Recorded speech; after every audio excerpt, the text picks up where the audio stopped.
우중충한 시대에 우울한 마음이 가득한 사람들이 많은데 이 시간 우리 활짝 옆 사람을 보고 입이 찢어지더라고요. 이렇게 벌리면서 웃어주면서요 인사하십시다. 감사합시다. 사랑합시다. 형통합시다.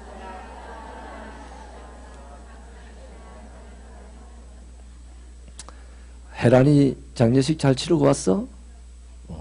그래. 오늘 하루 쉬지? 참 이쁘다.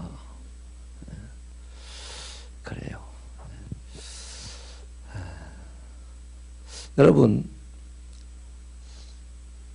오늘 본문 말씀을 가만 보니까 딱 읽으면서 이 생각만 났죠. 다음 주일 추수감사절이지.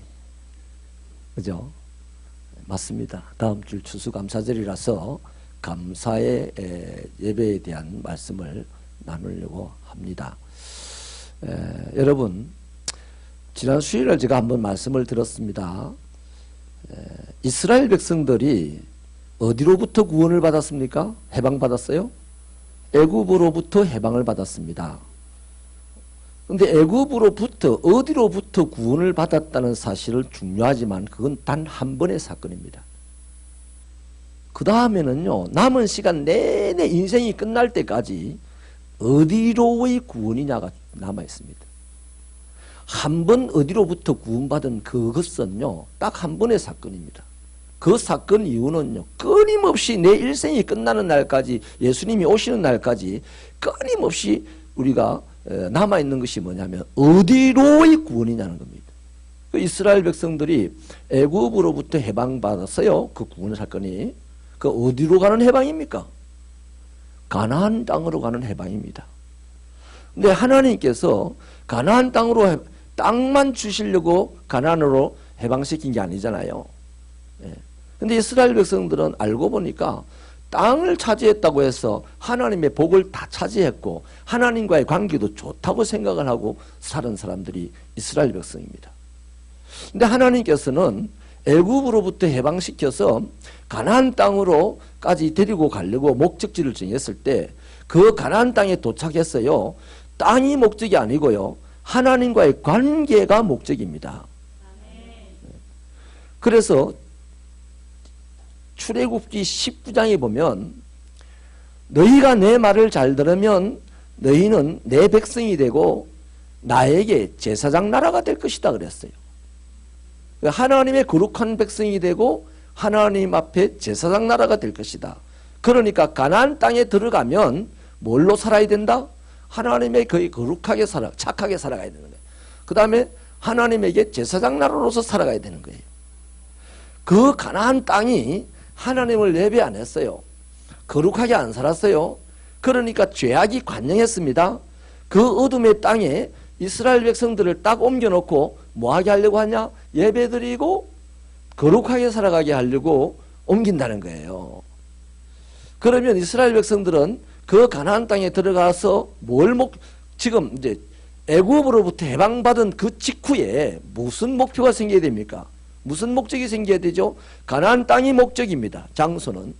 그리고 삶은 거룩한 삶이 목적입니다. 그 다음 하나님과의 관계는 예배가 목적입니다. 아멘입니까? 오늘 저와 여러분도 마찬가지입니다. 우리는 죄로부터 구원받았습니다. 죄로부터 해방된 자입니다. 내가 뭐 착해져서 해방된 게 아니고요, 예수님이 십자가에 못 박혀 죽으심으로 말미암아 우리는 죄로부터 해방된 사람입니다. 그 어디로의 해방이냐 이거예요. 장소로 치면 천국으로의 해방입니다. 그 삶으로 치면은, 하나님과의 관계로 치면은 똑같아요. 거룩한 삶, 하나님께 예배드리는 삶으로의 해방이다 이 말이에요. 애굽에서는 거룩한 삶도 필요 없었어요. 예배도 필요 없었어요. 아니, 생각도 못했어요. 잊어버렸어요. 왜? 뭐 하기가 급급했어? 그들의 종로로 타기가 급급했었거든요. 그래서 피라미드를 짓고 다른 건물을 세우는 이 일에 급급을 했기 때문에 하나님 생각하면서 살아갈 수도 없고 예배드리면서 살아갈 수 없었어요. 근데 이왕에 아브라함으로부터 시작해서 이 사람들을 자기 백성으로 하나님이 선택을 했기 때문에, 자, 이때 가나안 땅이 제약이 간영했다. 그래서 이 백성들을 애굽으로부터 건져내서 가나안 땅에 가서 나를 섬기며 살게 하리라. 그렇게 하신 거예요. 그 하나님께서 그렇게 뜻을 줬으니 우리의 이스라엘 백성들의 목표는 가나안 땅이 아니라 가나안 땅 안에 가서 하나님과 관계하며 살아가는 것이 목표지요. 우리도 마찬가지입니다.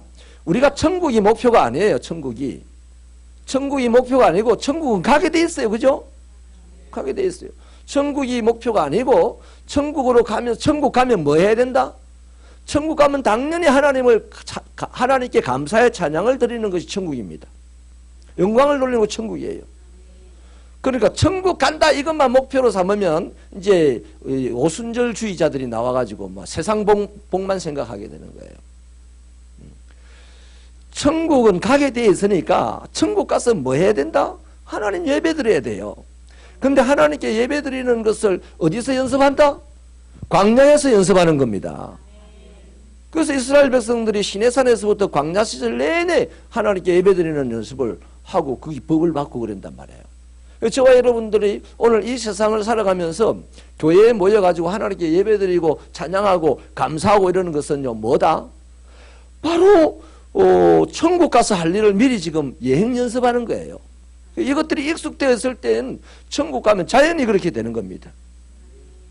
여러분 천국에 가서 천국의 모습을 보니까요 24장로들이 막 멸관을 벗어서 하나님께 던집니다.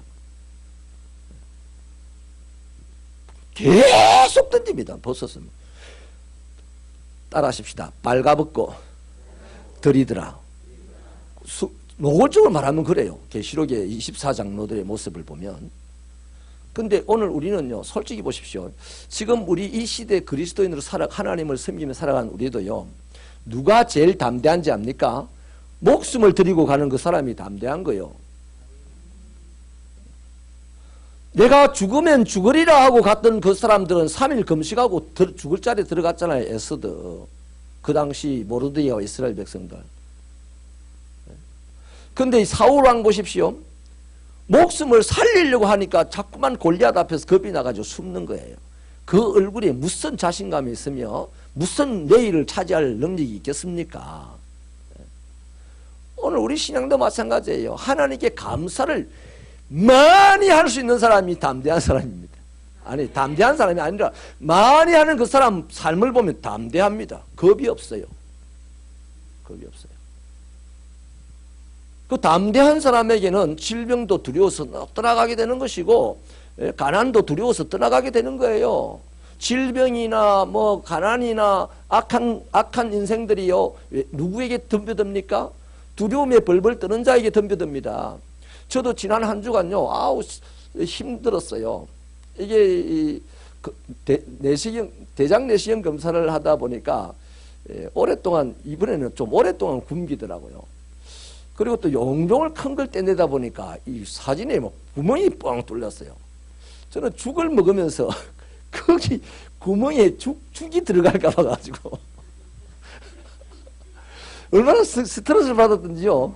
수요일 날 새벽에 한 12시쯤 너무 배가 아파가지고 일어났는데 정신이 하나도 없더라고요. 그래서 주차장 내려가지고 막 뛰어보고 별짓을 다 했습니다. 1시 반에 못 견뎌가지고 그 의사 선생님이 혹시라도 복통이 심하게 일어나면 응급실로 오세요 하는 의미심장한 말을 하셔가지고 그래서 응급실 막 가가지고 5시 조금 넘어서 돌아왔는데요.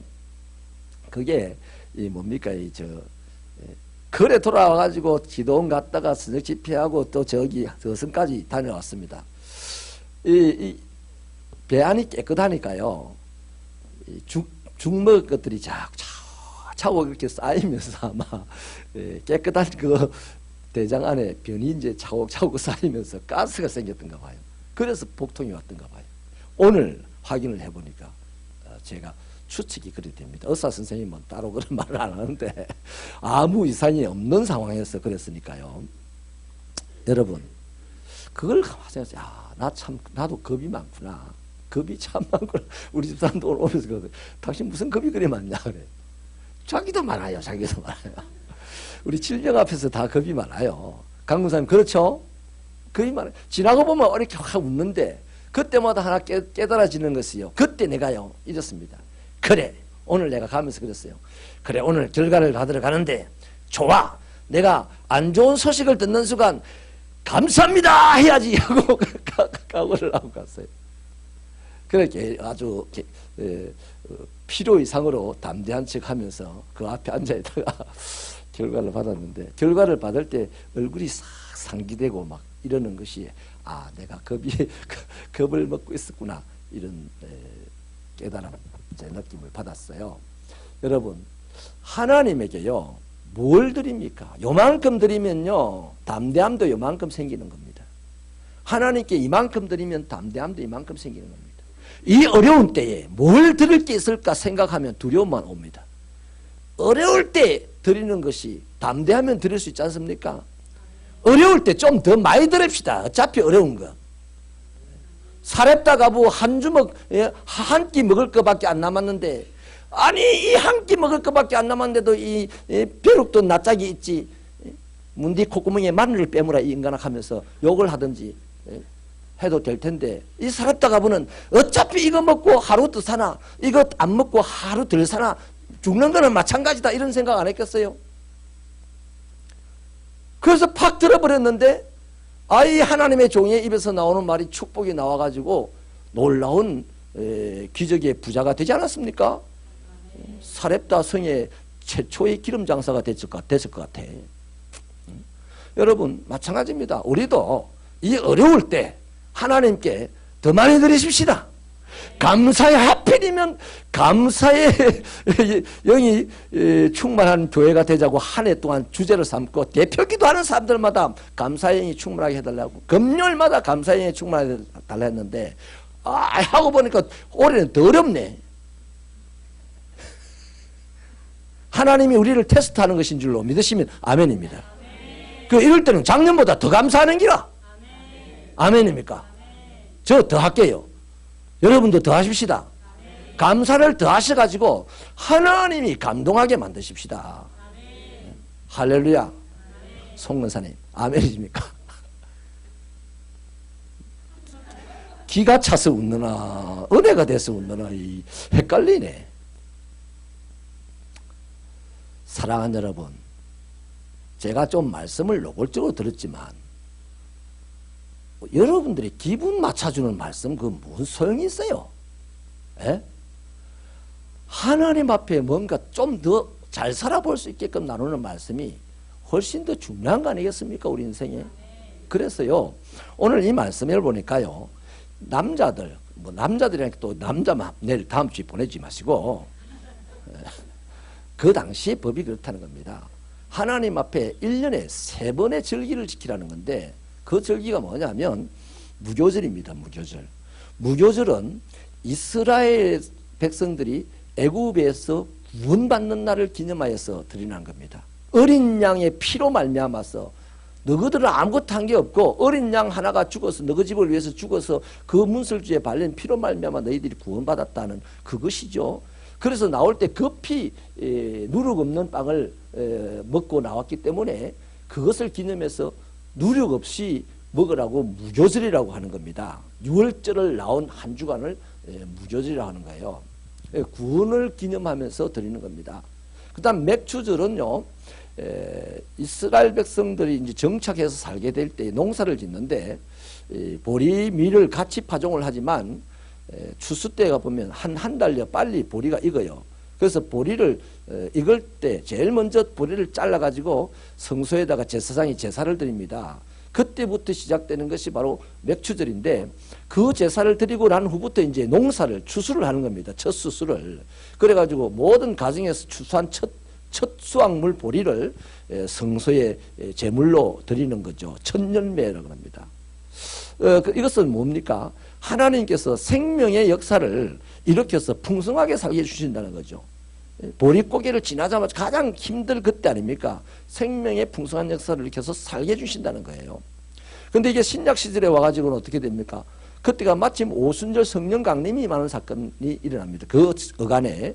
그래서 오순절이라고도 합니다. 신약에 오면.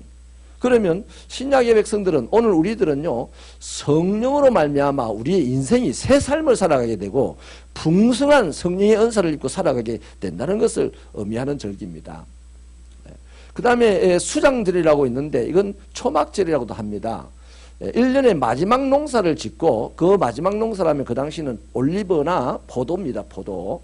이것들을 거두어서 하나님께 창고에 넣으면서 하나님께 제물을 드리는 그 절기죠. 그때는 장막절이라고도 하는데요, 초막절이라고 하고, 왜냐하면 광야를 오면서 고난 당하면서 살았던 것을 기념하면서 지금 이 추수한 것을 창고에 넣지 않습니까? 안정된 거죠. 그럼 너희들의 이 안정된 삶이 있는 것은 과거에 광야를 지나올 때 고난받았던 그것을 지나서 이 안정됨이 있다는 얘기죠. 그래서 그 고난받았던 초박에서 살면서 고난받았던 그때를 기억하라고 초막절이라고도 합니다. 그래서 이 세 절기에요, 하나님께 감사의 예물을 드리게 되는데, 여러분 솔직한 얘기로 오늘 우리들 어떻습니까? 이스라엘 백성은 구원을 받을 때 어린 양의 피로 받았어요. 우리는 구원받을 때 예수의 피로 받았습니다. 이스라엘 백성은 가나안 땅으로 가서 하나님과 관계하며 살 겁니다. 근데 우리는 천국으로 가서 하나님과 관계하며 살 겁니다. 또 이스라엘 백성들은 맥추절로 말미암아서 보리를 가지고 인생의 풍성함을 맛보게 되었는데, 저와 여러분은 성령으로 말미암아 인생의 풍성함을 맛보게 된 사람들입니다. 또 이스라엘 백성들은 그 수장절, 추수감사 수장절로 고난의 시기를 기억하면서 수장절을 지켰는데, 우리는 이 추수감사절을 뭐라고 합니까? 1년의 농사가 끝나는 이 시기, 한 해의 열매를 하나님께 돌려드리는 이 시기에 우리 주 예수 그리스도의 고난을 또 기억하면서, 우리들의 또 어린 시절, 우리들의 과거에 예수 믿기 전에 고생했던 시절을 기억하면서 하나님께 영광을 돌리는 것입니다. 그러니 여러분, 이스라엘 백성들, 역사적으로 이스라엘 백성들이 하나님께 10월 감사를 드렸다면, 오늘 이 시대를 살아가는 신약교회 성도들이 하나님께 감사를 드리려면 10보다 이상 드려야 되는 거예요. 훨씬 받은 은혜가 크지 않습니까? 그러니 우리는요, 진짜 감사의 영으로 충만해야 되는 것입니다. 그래서 여러분, 신명기 32장 7절에 보면요, 옛날 일을 기억하고 역대의 연대를 기억해라 그럽니다. 신명기 15장에는요, 하나님께서 너희가 애굽에 종되었던 것을 기억하고 하나님이 너희를 속량했다는 것을 기억해라 그럽니다. 사랑하는 여러분, 이것으로 도전하고 싶습니다. 저와 여러분이 뭘 기억해야 됩니까? 죄의 종되었던 것을 기억하셔야 됩니다. 정말 비참하고 구차하게 살았던 옛날 시절을 기억해야 됩니다. 그런데 오늘 우리는 하나님 주 예수 그리스도의 십자가 은혜로 속량함을 받고 그분이 보내주신 성령님으로 말미암아 깨달음을 얻어서 정말 그리스도인답게 살아가는 사람들, 세상 어디로 봐도 고상하게 살지 않습니까? 좀 더 나은 진리로 살아가고 있지 않습니까? 이렇게 살게 된 것만 해도 우리는 감사해야 되는 것이죠. 여러분, 예수님께서요, 너희는 세상의 빛이라 그랬습니다. 요한 일서입니까? 그게는 그 빛을 갖다가 착한 행실이라 그랬죠. 착한 행실. 너희들의 착한 행실을 보고 세상이 하나님의 구원을 맛보게 될 것을 말씀을 하셨어요. 그러면 이스라엘 백성들이요, 그 캄캄했던 가나안 땅에 들어가서 뭘 할 때 빛이 됩니까? 가나안 땅 차지했다고 거드름 피우고 좋아하고 뭐 나는 하나님의 백성이라고 자랑하고 이럴 때 빛이 됩니까? 아니죠. 이 세 절기를 잘 지킬 때 빛이 되는 거예요. 이 세 절기를. 오늘 우리가 이 세상 가운데 살면서요, 이 세상의 빛이라면 뭐 할 때 우리가 빛이 됩니까? 바로 이겁니다. 하나님께 감사의 제사를 잘 드릴 때 빛이 되는 거예요. 아멘이십니까? 그 별개 빛이 아닙니다. 그 감사의 예배를 잘 드릴 때 빛이 되는데, 착한 행실은요, 불쌍한 사람들 구제해주고, 그건 또 다른 면입니다. 하나님의 백성들은 동전의 양면과 같은 게 있습니다. 손바닥만 보고 손이라고 하지 않지 않습니까? 손은 손바닥도 있지만 손등도 있잖아요. 그래서 손바닥이 착한 삶이라면 손등은 하나님께 예배하는 삶입니다. 하나님에게 예배를 정성껏 드리지 않는 사람이요, 착하다고요, 택도 없어요. 여러분, 어떤 휴머니스트가요, 세계 인권운동을 아주 잘해가지고요, 노벨상 후보가 될 정도까지 막 이름이 오르락내리락 하는데 그 사람이 동성연애자야. 세상을 더럽게 만드는 자예요. 그 착합니까? 그게 착해요? 불쌍한 사람들 도와준다고 그게 착한 거예요? 예배 드리지 않는 자가 불쌍한 사람 도와주는 건요, 착한 거라고 말할 수 없습니다. 아멘입니까? 착하다는 말은요, 예배 잘 드리고 그 예배 드리는 힘으로 하나님의 뜻을 이루어서 착한 행실을 보여주는 사람이 착한 사람입니다. 그러니 사랑하는 새벽교회 성도 여러분, 우리 이 세상에 빛이 되십시다. 지금 보십시오. 뭘 가지고 우리 만족할 수 있겠습니까? 대통령을 봐도 만족 못합니다. 국회의원들 봐도 만족 못합니다. 야당 봐도 만족 못합니다. 목사를 봐도 만족 못해요. 성도를 바라봐도 만족 못해요. 그러나 우리를 구원하신 예수 바라보면 모든 것이 만족됩니다. 그래서 예수님 때문에 더 감사에 풍성한 이 시대를 산다면 이 어려운 시대에 우리는 빛이 되는 거죠. 우리 스스로가 빛이 됐다 하는 건 아니지만 하나님께서 빛으로 이기신다 이 말이죠. 거기에 하나님의 복이 임하고 거기에 하나님의 생명이 임할 줄로 믿습니다. 믿습니다. 감사에 풍성한 우리 새벽교회 성도들이 되시기를 축원합니다. 기도하시겠습니다.